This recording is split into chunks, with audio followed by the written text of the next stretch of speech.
그렇게 유명한 어떤 목사님이 갑자기 성추행을 해가지고 실족하는 이런 일이 있고, 어느 목사님이 또 그 교회 공금 문제를 뭐 어떻게 했는지는 모르지만 그렇게 하다가 막 또 감옥으로 가시고, 저도 사실 비난을 많이 했거든요. 어떻게 이럴 수 있느냐고. 제가 그렇게 막 그 일하는 목사님들 비난하고 있을 때 하나님이 제게 경고를 주셔서, 경고를. 그 다음은 네 차례야. 오늘 본문에 나와 있는 말씀을 기준으로 해가지고 이제 오늘 본문이 말하는 병든 비판을 보니까 특징이 한 두 가지가 정리가 되더라고요. 첫 번째 병든 비판의 특징이 뭐냐, 이 교만이나 우월감으로 하는 비판, 이게 병든 비판이라는 거예요. 지난주에 우리가 살펴봤지만 로마서 2장 1절에 나오는 판단하다, 그 할 때 이 판단하다는 이게 그 법정 용어라고 그러더라고요. 자기는 재판장의 자리에 서고 상대방은 죄인의 자리에 앉혀가지고 그렇게 행하는 비판, 이게 병든 비판이라는 거예요. 그 당시 유대인들은 자기들은 하나님의 택함을 받은 선민의식, 이게 너무 강해가지고 자기 민족 외에는 나머지는 다 이방인들은 그 인간도 아니에요. 오죽했으면은 그 당시 이방인들이 생각할 때 저 쓸데없는 이방인들을 왜 만들었을까? 하나님이 지옥의 불쏘시개 감으로 만들려고 이 이방인들을 만들었구나. 이런 교만한 생각, 우월감을 가지고 있던 게 이 유대인들이니까 그런 교만을 가지고 하는 비판은 안 된다는 거예요. 여러분, 오늘 참 가슴 아픈 것은요, 교회의 중직자들 중에, 저 같은 목사들 중에 이 유대인의 교만이, 이런 교만을 가지고 비판하는 일들이 교회 안에 의외로 많다는 거예요. 이런 교만이나 우월감을 갖고 하는 비판이 얼마나 이게 무서운 거냐 하면은, 제가 앞에서 인용해 드렸던 로마서 14장 10절을 다시 한번 보십시오. 왜 이런 류의 비판이 하나님의 심판대 앞에서는 비판이냐? 잘 보십시오. 내가 어찌하여 내 형제를 비판하느냐? 어찌하여 내 형제를 업신여기느냐? 우리가 다 하나님의 심판대 앞에 서리라. 어떤 비판이 하나님의 심판대 앞에서는 비판이라고요? 업신여기면서 하는 비판. 치과 쉽게 말이야. 아무것도 아닌 인간이. 여러분, 우리가 남을 비판하는 게 문제가 아니고 이런 그 우월감, 이 교만을 가지고 하는 비판, 이 위험하다는 것입니다. 그런가 하면 두 번째로 병든 비판의 특징이 하나 더 있는데요, 자기 자신에게는 적용하지 않는 비판이 그것입니다. 로마서 2장 1절을 한번 보십시오. 그러므로 남을 판단하는 사람아, 누구를 막론하고 내가 핑계하지 못할 것은 남을 판단하는 것으로 내가 너를 정죄함이니 판단하는 내가 같은 일을 행함이라. 이런 일이 어떻게 일어났죠? 상대방이 잘못하는 걸 자기가 정확하게 알고 정확하게 판단해 줬는데 왜 자기는 똑같은 잘못을 저지릅니까? 왜 그렇습니까? 그 비판의 잣대를 상대방에게만 돌리고 자기에게는 적용하지 않으니까 이런 일이 일어나는 거 아닙니까? 3절도 마찬가지예요. 이런 일을 행하는 자를 판단하고도 같은 일을 행하는 사람아, 저 사람이 할 때는 분명히 잘못됐다 알고 있으면서 왜 같은 일을 행하느냐? 이 비판을 자기에게는 적용하지 않기 때문이에요. 그 책 중에 내 인생의 멘토가 되어준 한마디, 이런 제목의 책이 있는데요, 그 책에 보면은 프랑스 작가입니다. 주일 르나르라는 분이, 이 작가가 한 말을 인용하는 대목이 나오는데 한번 들어보십시오. 타인의 결점을 눈으로 똑똑히 볼 수 있는 것은 바로 우리들 자신에게도 그런 결점이 있기 때문이다. 이 짧지만 참 의미 있는 거 아닙니까? 그 결점이 내게 없다면, 그게 뭔지를 모른다면 상대방의 결점이 그렇게 잘 보이겠냐고요. 내가 그 결점을 행하기 때문에 익숙하니까 비판할 수 있는 거 아닙니까? 그렇기 때문에 여러분, 우리가요, 누구를 비판할 때 항상 우리는 그 비판을 자기에게도 적용을 해야 합니다. 너 그렇게 하면 안 된다 이야기하면서 그게 돌아가지고 내 귀에도 들려진다는 거, 이걸 기억해야 된다는 거예요. 이게 왜 중요합니까? 여러분, 왜 자기 자신에게는 적용하지 않는 상대방만 타겟으로 하는 비판이 이게 왜 위험하냐? 제가 설명을 드릴게요. 여러분, 지난번에 제가 로마서 1장을 설교할 때 이 하나님의 진노의 양상을 3번에 걸친 내버려 두사, 내버려 두사, 내버려 두사, 이걸로 하나님의 진노를 표현했다고 말씀을 드렸는데요.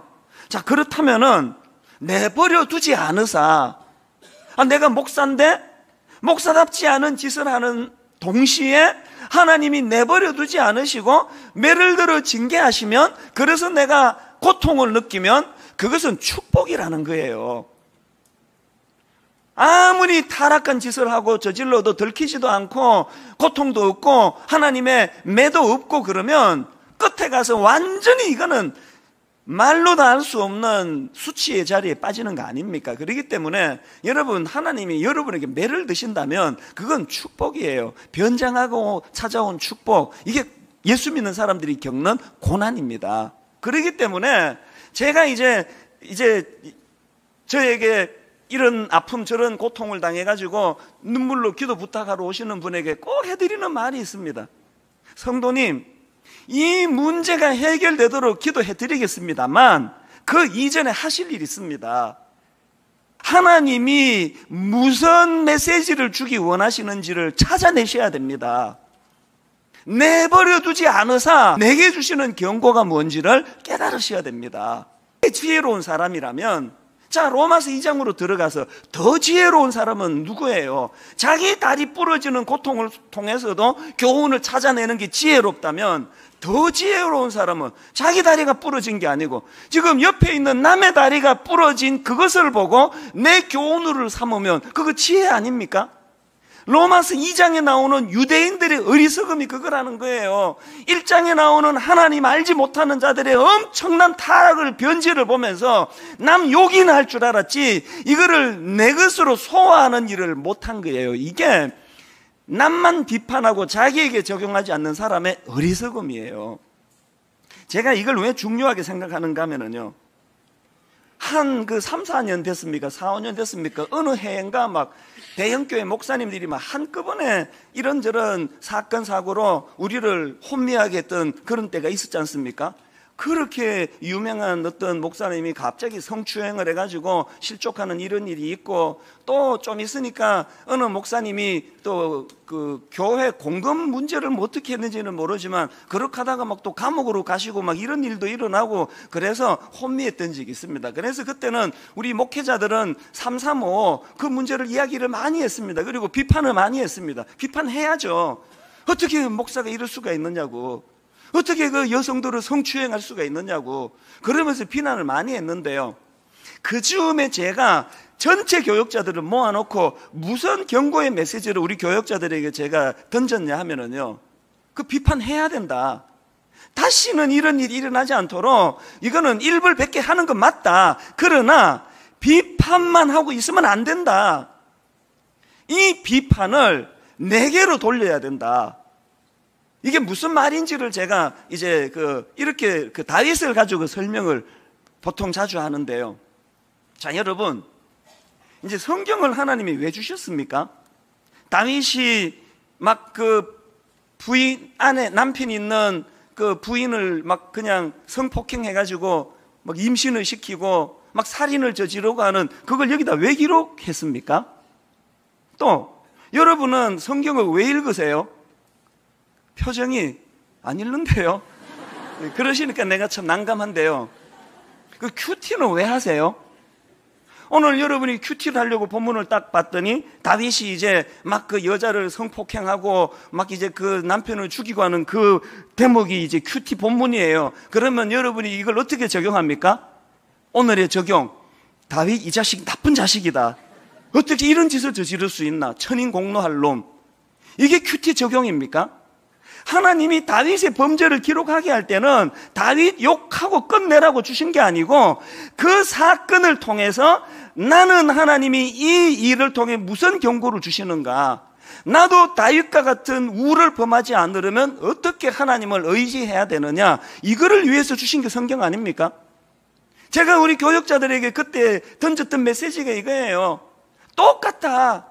어느 대형교회 목사님이 성폭행을 했다, 어느 대형교회 목사님이 공금을 횡령했다, 이런 일들이 터지면 그 사람 그 나쁜 인간이네, 그 목사도 아니네, 비난하고 끝내면 안 되고 거기에서 그것을 내게로 이것을 흡수해야 되는 거예요.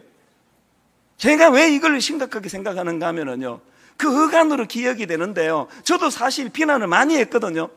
어떻게 이럴 수 있느냐고.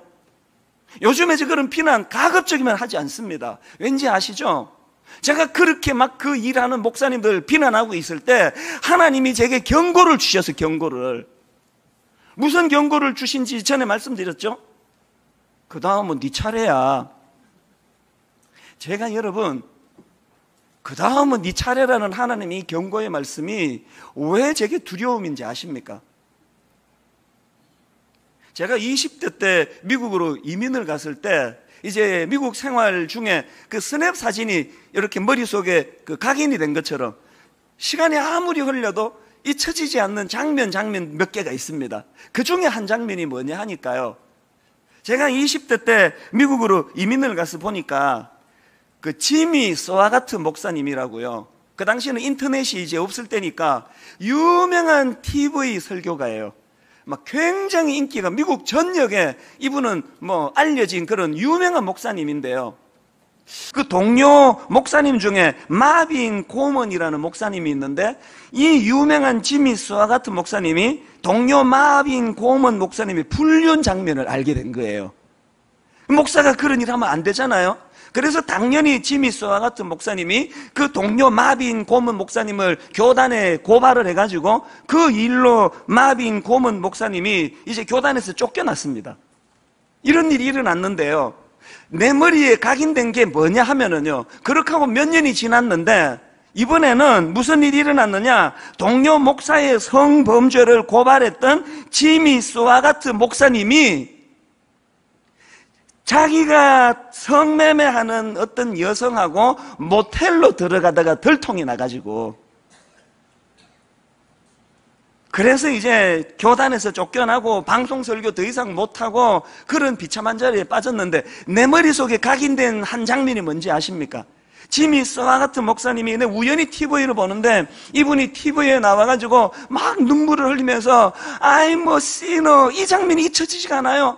나는 죄인입니다. 눈물을 줄줄 흘리면서 그렇게 탄식하던 그 장면이 내 머릿속에 각인이 되어 있는 거예요.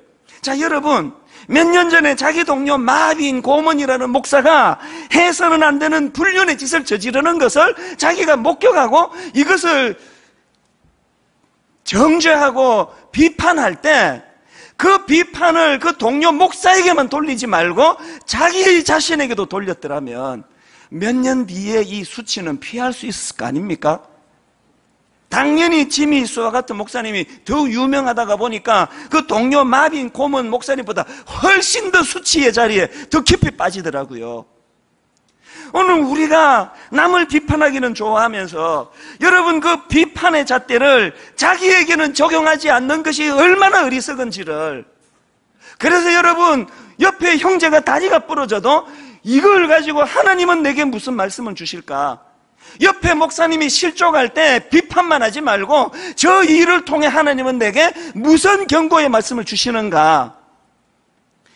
이거를 자기 것으로 끌어당겨 흡수할 줄 아는 신앙, 하나님이 본문을 통해 저와 여러분에게 주시는 메시지라고 저는 생각합니다.